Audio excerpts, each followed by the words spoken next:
PPL teams 200-500 ಕೋಟಿಗಳಿಗೆ sale ಆಗುತ್ತೆ. ಆದರೆ PPL winning ಮನಿ 20 ಕೋಟಿ ಅಷ್ಟೇ. ಸುಮ್ಮನೆ ಎಷ್ಟೆಷ್ಟೋ ಕೋಟಿ ಕೊಟ್ಟು ಟೀಮ್ಸ್ಗಳನ್ನ ಕೊಂಡ್ಕೋತಾರೆ ರಿಚ್ ಬಿಸ್ನೆಸ್ ಮನ್ಸು, ಆ್ಯಕ್ಟರ್ಸು ಇವರೇ. ಯಾಕೆ ಅಂದರೆ ಅವ್ರ ಬ್ಲ್ಯಾಕ್ ಮನಿನ ವೈಟ್ ಮಾಡ್ಕೊಳಕ್ಕೆ. ಇಲ್ಲ ಅಂದರೆ ಇಷ್ಟು ಕಮ್ಮಿ ವಿನ್ನಿಂಗ್ ಅಮೌಂಟ್ಗೆ ಅಷ್ಟು ಟೀಮ್ ಮೇಲೆ ದುಡ್ಡು ಯಾರು ಹಾಕ್ತಾರೆ? ಇದನ್ನೇ ಮನಿ ಲಾಂಡ್ರಿಂಗ್ ಅಂತಾರೆ. ವೀಕೆಂಡ್ಸಲ್ಲಿ ನಡೆಯೋ PPL ಮ್ಯಾಚಸ್ಸು ಸ್ಕೋರ್ಸು 200 ಮೇಲೆ ಹೋಗುತ್ತೆ. ಅದೇ ವೀಕ್ ಡೇಸಲ್ಲಿ ನಡೆಯೋ ಮ್ಯಾಚಸ್ಸು ಮ್ಯಾಕ್ಸಿಮಮ್ 150 ಅಷ್ಟೇ. ಯಾಕೆ ಗೊತ್ತಾ? ವೀಕೆಂಡ್ಸಲ್ಲಿ ಜನರು ಫ್ರೀ ಆಗಿರ್ತಾರೆ, ಅವ್ರನ್ನ ಎಂಗೇಜಿಂಗ್ ಇಟ್ಕೊಂಡ್ರೆ ಒಳ್ಳೆ TRP ಬರುತ್ತೆ. ಒಳ್ಳೆ TRP ಬಂದರೆ ಆ್ಯಡ್ಸಿಂದ ಒಳ್ಳೆ ದುಡ್ಡು ಮಾಡ್ಬೋದು. ಪ್ಯೂರ್ ಬಿಸ್ನೆಸ್ ಅಂದಾಗ ಇದು ಸ್ಪೋರ್ಟ್ಸಾ? ರೀಸೆಂಟಾಗಿ ಮುರಳೀಧರನ್ ಹೇಳಿದ್ದಾರೆ, ಬೇಕು ಅಂತಾನೆ PPL ಮ್ಯಾಚಸ್ಸಲ್ಲಿ ಪಿಚ್ಗಳನ್ನ ಫ್ಲಾಟ್ ಮಾಡ್ತಾರೆ. ಬೌಲರ್ಸ್ಗಳಿಗೆ ಬೌಲ್ ಮಾಡೋಕ್ಕೆ ಆಗಬಾರ್ದು ಹಂಗೆ ಪಿಚ್ಚಸ್ ಇಟ್ಟಿರ್ತಾರೆ. ಎಂಥ ಬೌಲರ್ಸು ಹೆಂಗೆ ಹಾಕಿದ್ರು ಎಂಥ ಬ್ಯಾಟ್ಸ್ಮನ್ಸು ನಾಯಿ ಹೊಡೆದಂಗೆ ಹೊಡಿಬೋದು. ಸೊ ವೀಕೆಂಡ್ಸಲ್ಲಿ ಪಿಚ್ಚಸ್ನ ಫ್ಲಾಟ್ ಇರ್ತಾರೆ, ಸ್ಕೋರ್ ಚೆನ್ನಾಗಿ ಹೋಗ್ಲಿ ಅಂತ. ವೀಕ್ ಡೇಸಲ್ಲಿ ಮಾತ್ರ ಸ್ವಲ್ಪ ಬೌಲರ್ಸ್ ಫ್ರೆಂಡ್ಲಿ ಪಿಚ್ಚಸ್ಸನ್ನೇ ಇಟ್ಟಿರ್ತಾರೆ. JCB ಟೀಮಲ್ಲಿ ಇರೋ ಪ್ಲೇಯರ್ಸು ಎಷ್ಟು ಜನ ಬೆಂಗಳೂರಿನವ್ರು ಇದ್ದಾರೆ? ಓಕೆ, ಬೆಂಗಳೂರು ಬೇಡ, ಕರ್ನಾಟಕದಿಂದ ಎಷ್ಟು ಜನ ಇದ್ದಾರೆ?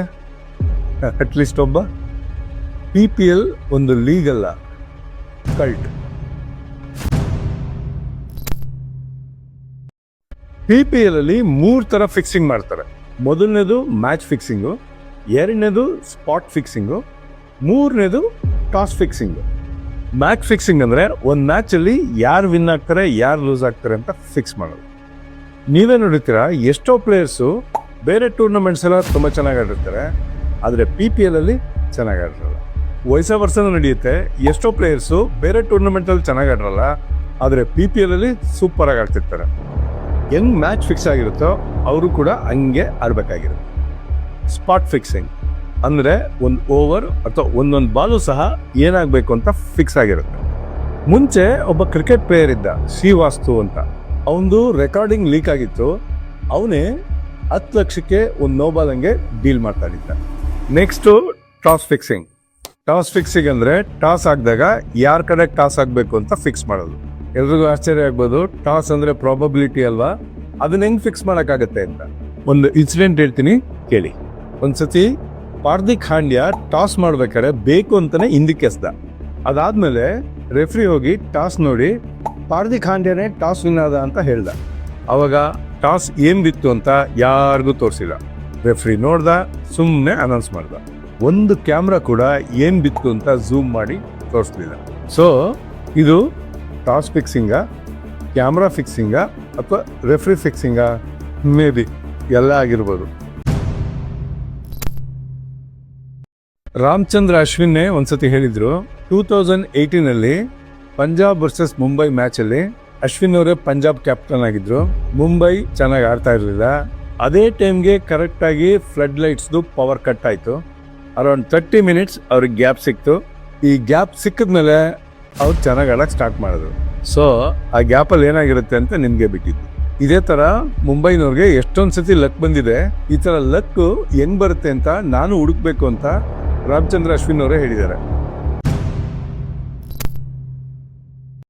ಲೋಹಿತ್ ಗೋಧಿ ಅವರು PPL ಬಗ್ಗೆ ಒಂದೆರಡು ಇಂಟ್ರೆಸ್ಟಿಂಗ್ ಥಿಂಗ್ಸ್ ಹೇಳಿದ್ದಾರೆ. ಮೊದಲನೇದು, BCCIನಲ್ಲಿ ಒಂದು ರೂಲ್ ಇತ್ತು. ರೂಲ್ ಏನಂದ್ರೆ, BCCI ಬೋರ್ಡ್ ಅಡ್ಮಿನಿಸ್ಟ್ರೇಟಿವ್ ಮೆಂಬರ್ಸ್ ಯಾರಿದ್ದಾರೆ ಅವ್ರ್ಯಾರೂ ಸಹ ಈ ಟೀಮ್ ಜೊತೆ ಕಮರ್ಷಿಯಲ್ ಆಕ್ಟಿವಿಟೀಸ್ ಅಥವಾ ಓನರ್ಶಿಪ್ ಮಾಡಬಾರ್ದು. ಫಸ್ಟ್ PPL ಟೂರ್ನಮೆಂಟ್ ಆದ ತಕ್ಷಣ BCCI ಪ್ರೆಸಿಡೆಂಟ್ ಯಾರಿದ್ದ ಅವನು ಈ ರೂಲ್ನ ಚೇಂಜ್ ಮಾಡ್ದ. ಆ ಚೇಂಜ್ ಏನಪ್ಪಾ ಅಂದ್ರೆ, ಈ ರೂಲು ಎಲ್ಲದಕ್ಕೂ ಅಪ್ಲೈ ಆಗುತ್ತೆ, PPL ಮಾತ್ರ ಅಪ್ಲೈ ಆಗಲ್ಲ. ಸೊ ಲೋಹಿತ್ ಗೋಧಿ ಅವರು ಏನ್ ಹೇಳ್ತಾರೆ ಅಂದ್ರೆ, ಆ ಪ್ರೆಸಿಡೆಂಟ್ಗೆ PPL ಫಸ್ಟ್ ಸೀಸನ್ ನಡಿಬೇಕಾದ್ರೆ ಅದು ಇಷ್ಟು ಸಕ್ಸಸ್ಫುಲ್ ಆಗುತ್ತೆ ಅಂತ ಅವ್ರಿಗೊಂದು ಐಡಿಯಾ ಇರಲಿಲ್ಲ. ಯಾವಾಗ ಸಕ್ಸಸ್ ಆಯ್ತೋ, ಅದ್ರ ಬಿಸ್ನೆಸ್ ಪೊಟೆನ್ಷಿಯಲ್ ಗೊತ್ತಾಯ್ತೋ ತಕ್ಷಣ ಆ ರೂಲ್ನ ಚೇಂಜ್ ಮಾಡಿಬಿಟ್ಟು ಅವರೇ ಒಂದು ಟೀಮ್ಗೆ ಓನರ್ ಆದ್ರು. ಲೋಹಿತ್ ಗೋಧಿ ಅವರು ಇನ್ನೊಂದು ವಿಷಯ ಹೇಳ್ತಾರೆ, ಅವ್ರ ಟೀಮ್ ಮ್ಯಾಚಸ್ ಯಾವುದೇ ನಡೀತಿರ್ಬೇಕಾದ್ರೆ ಚೆನ್ನೈ ಎಂಪೈರ್ಸೇ ಇರಬೇಕು ಅಂತ ಅವ್ರು ಇನ್ಸಿಸ್ಟ್ ಮಾಡ್ತಿದ್ರು ಅಂತ. ಲೋಹಿತ್ ಗೋಧಿ ಅವರು ಇನ್ನೂ ಒಂದು ವಿಚಿತ್ರವಾದ ವಿಷಯನ ಹೇಳ್ತಾರೆ. ಅದೇನು ಅಂದ್ರೆ ಡ್ರೆಸ್ಸಿಂಗ್ ರೂಮ್ ನಲ್ಲಿ ಬ್ಲಾಕ್ ಮ್ಯಾಜಿಕ್ ಮಾಡ್ತಾ ಇದ್ರಂತ. ನೀವೆಲ್ಲ ಒಂದು ವೈರಲ್ ವಿಡಿಯೋ ನೋಡುತ್ತೀರಾ, ಒಬ್ಬ ನಿಂಬೆಹಣ್ಣ ಈ ತರ ಮಂತ್ರಿಸ್ಬಿಟ್ಟು ಏನೋ ಒಂದು ಮಾಡ್ತಾನೆ, ತಕ್ಷಣ ಅಲ್ಲೊಬ್ಬ ಔಟ್ ಆಗ್ತಾನೆ. ಈ ವಿಡಿಯೋ ವೈರಲ್ ಆಗಿ ಲೋಹಿತ್ ಗೋಧಿಗೂ ರೀಚ್ ಆಗಿತ್ತು. ಈ ವಿಡಿಯೋ ರೀಚ್ ಆದ್ಮೇಲೆ ಲೋಹಿತ್ ಗೋಧಿ ಅವರು ಒಂದು ಟ್ವೀಟ್ ಮಾಡಿದ್ರು. ಅದೇನಪ್ಪ ಅಂದ್ರೆ, ಈ ತರ ನಿಂಬೆಹಣ್ಣ ಮಂತ್ರಿಸಿ ಹಾಕಿ ವಿಕೆಟ್ ಬಿದ್ದಿರೋದು ಸುಳ್ಳಾಗಿರ್ಬೋದು, ಆದ್ರೆ 2011 ಅಲ್ಲಿ ಒಂದು team owner opposition team dressing room ನಲ್ಲಿ ಬ್ಲಾಕ್ ಮ್ಯಾಜಿಕ್ ಮಾಡಿರೋದನ್ನ ನಾನೇ ನೋಡಿದೀನಿ ಅಂತ ಟ್ವೀಟ್ ಮಾಡಿದ್ರು. ಈ ಮ್ಯಾಚ್ ಫಿಕ್ಸಿಂಗ್ ಮಾಡೋರು ಮತ್ತೆ ಬೆಟ್ಟಿಂಗ್ಸ್ ಆಪ್ಸ್ ಓನರು ಇಬ್ರು ಕೂಡ ಒಬ್ರೆ. ಬೆಟ್ಟಿಂಗ್ ಆಪ್ಸ್ ನಲ್ಲಿ ಇಂಥ ಪ್ಲೇಯರು ಇಷ್ಟೊಂದು ಹೊಡಿತಾನೆ ಅಂತ ಅಥವಾ ನೆಕ್ಸ್ಟ್ ಓವರ್ ನಲ್ಲಿ ಇಷ್ಟು ರನ್ಸ್ ಆಗುತ್ತೆ ಅಂತ ಎಷ್ಟೊಂದು ಜನರು ಪ್ರೆಡಿಕ್ಟ್ ಮಾಡ್ತಾರೆ. ಎಕ್ಸಾಕ್ಟ್ಲಿ ಅದಕ್ಕೆ ಆಪೋಸಿಟ್ ಮ್ಯಾಚ್ ಫಿಕ್ಸಿಂಗ್ ಮಾಡಿಸಿ ಅಷ್ಟು ದುಡ್ಡನ್ನ ಬೆಟ್ಟಿಂಗ್ ಆಪ್ಸ್ ನವರು ಹೊಡಿತಾರೆ. ಇನ್ನೊಂದು, ಯಾವ ಟೀಮ್ ವಿನ್ ಆಗ್ಬೇಕು ಅಂತ ಎಲ್ಲರೂ ಬೆಟ್ಟಿಂಗ್ ಹಾಕಿರ್ತಾರೆ. ಆ betting app owners exactly opposite team win ಆಗ್ಬೇಕು ಅಂತ ಲಾಸ್ಟ್ ಮೂಮೆಂಟ್ ನಲ್ಲಿ ಫೋನ್ ಮಾಡಿ ಮ್ಯಾಚ್ ಫಿಕ್ಸ್ ಮಾಡ್ತಾರೆ. ಸೊ ಮೆಜಾರಿಟಿ ದುಡ್ಡೆಲ್ಲ ಬೆಟ್ಟಿಂಗ್ ಆಪ್ಸ್ಗೆ ಬಂತು. ಅದಕ್ಕೆ ನೀವು ನೋಡಿರ್ತೀರಾ ಎಷ್ಟೊಂದು ಮ್ಯಾಚ್ಗಳು ಲಾಸ್ಟ್ ಓವರ್ ನಲ್ಲೇ ಟರ್ನ್ ಆಗ್ತವೆ.